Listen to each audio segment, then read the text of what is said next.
ಮಾನ್ವಿ ಪಟ್ಟಣದ ಜನತೆಗೆ 24 ಗಂಟೆ ಕುಡಿಯುವ ನೀರಿನ ಸೌಲಭ್ಯ ಕೊಡುತ್ತೇವೆ ಎಂದು ಶಾಸಕ ಹಂಪಯ್ಯ ನಾಯ್ಕ ಸಚಿವ ಬೋಸರಾಜ್ ಹೇಳ್ತಾರೆ. ಆದರೆ ಜನರಿಗೆ ನೀರಿನ ಸೌಲಭ್ಯ ಇಲ್ಲದ ಕಾರಣ ತಹಶೀಲ್ದಾರ್ ಕಚೇರಿ ಎದುರುಗಡೆ ಇರುವ ನಿವಾಸಿಗಳು ಪುರಸಭೆ ಕಚೇರಿಗೆ ಮುತ್ತಿಗೆ ಹಾಕಿ ಆಕ್ರೋಶ ವ್ಯಕ್ತಪಡಿಸಿದರು. ರಾಯಚೂರು ಜಿಲ್ಲೆಯ ಮಾನ್ವಿ ಪಟ್ಟಣದ ಜನತೆ ನೀರಿಗಾಗಿ ಪರಿತಪಿಸ್ತಾ ಇದ್ದಾರೆ. ಆದರೆ ನಮ್ಮ ಮತ ಪಡೆದ ಶಾಸಕ ಹಂಪಯ್ಯ ನಾಯ್ಕ ಹಾಗೂ ಸಚಿವ ಬೋಸರಾಜ್ ಅವರಿಗೆ ಮನವಿ ಕೊಟ್ಟು ಕೇಳಿಕೊಂಡ್ರು. ಇದುವರೆಗೂ ನೀರು ನಮಗೆ ಸಿಗುತ್ತಿಲ್ಲ. ದೇಶಕ್ಕೆ ಸ್ವಾತಂತ್ರ್ಯ ಬಂದ್ರು ನಮಗಿನ್ನೂ ಸ್ವಾತಂತ್ರ್ಯ ಸಿಕ್ಕಿಲ್ಲ ಎಂದು ಕಿಡಿಕಾರಿದ್ರು.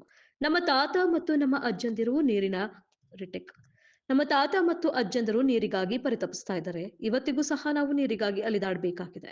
ನಮಗೆ ಮತ ಕೇಳಲು ಬರುವ ಶಾಸಕರಿಗೆ ಮತ್ತು ಮುಖಂಡರಿಗೆ ತಕ್ಕ ಪಾಠ ಕಲಿಸಲಾಗುವುದು ಎಂದು ಎಚ್ಚರಿಸಿದ್ದಾರೆ.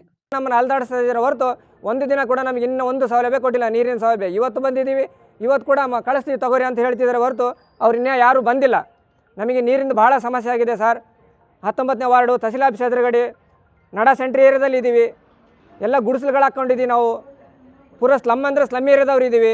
ಅಲ್ಲ ಸರ್, ಈಗ ಜಾಫರ್ ಬಗ್ಗೆ ಹೇಳ್ತಾರೆ. ಜಾಫರ್ CM ಏನು ಸರ್, ಅವರು ವಾಟರ್ ಮ್ಯಾನ್ ಇದ್ದಾರೆ, ಅವ್ರು ಯಾಕೆ ಆ ರೀತಿಯಲ್ಲಿ ತುಂಬ ಬೇಡಿಕೆ ಆಗಿದ್ದಾರೆ?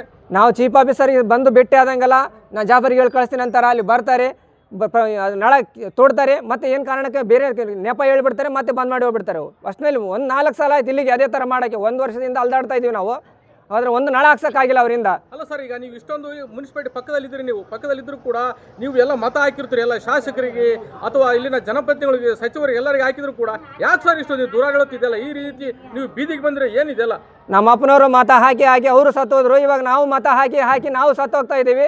ಮುಂದಿನ ತಲೆಮಾರಿ ಅಂದ್ರೆ ನಮ್ಮ ಮಕ್ಕಳಿದ್ದಾರೆ, ಅವ್ರು ಕೂಡ ಸತ್ತೋದ್ರು ಸಹ ನಮ್ಮ ಏರಿಯಾಕ್ಕೆ ಯಾವುದೇ ಸೌಲಭ್ಯಗಳು ಕೊಡೋದಿಲ್ಲ. ಹಿಂಗಾದ್ರೆ ಹೆಂಗೆ ಸರ್? ಈಗ ಅಷ್ಟೇ, ನಮಗೆ ಸ್ವಾತಂತ್ರ್ಯ ಸಿಕ್ಕಿಲ್ಲ ಇದುವರೆಗೆ. ದೇಶಕ್ಕೆ ಎಲ್ಲರಿಗೂ ಸ್ವಾತಂತ್ರ್ಯ ಸಿಕ್ಕಿರ್ಬೋದು, ಮಾನವೀಯ 19ನೇ ವಾರ್ಡ್ ಅವರಿಗೆ ಸ್ವಾತಂತ್ರ್ಯ ಸಿಕ್ಕಿಲ್ಲ. ಯಾವುದೇ ಸೌಲಭ್ಯಗಳು ಸಿಗೋದಿಲ್ಲ, ಸಿಕ್ಕಿಲ್ಲ.